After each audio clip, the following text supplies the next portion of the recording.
Cell cell cell आ गई है भक्ति की एनुअल स्पिरिचुअल सेल।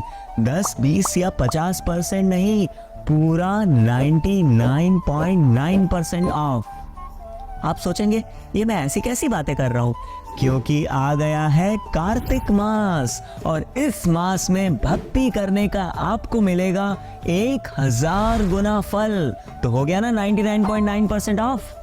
कार्तिक मास, जिसे दामोदर मास भी कहा जाता है, ये भगवान को सभी मासों में सर्वाधिक प्रिय है, क्योंकि यह स्वयं श्रीमती राधा रानी इसकी अधिष्ठात्री देवी है।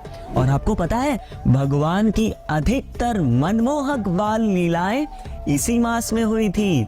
अरिष्टासुर का वध, राधा कुंड श्याम कुंड का अवतरण, रासलीला, उखल बंधन दामोदर लीला, गोवर्धन लीला, धनतेरस, दीपावली, बहुलाष्टमी, गोपाष्टमी, शिला प्रभुपाद का तिरुभाव दिवस, सब कुछ इसी मास में हुआ था। ये कार्तिक व्रत जितना सरल है उतना ही शक्तिशाली।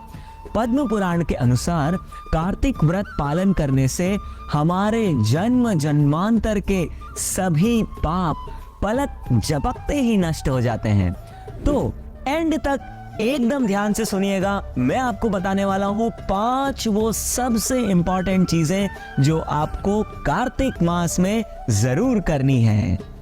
पहला और सबसे जरूरी, इस मास में प्रतिदिन आपको संध्या के समय भगवान कृष्ण को एक घी का दिया अर्पण करना। अगर पॉसिबल हो तो भगवान के दामोदर स्वरूप को।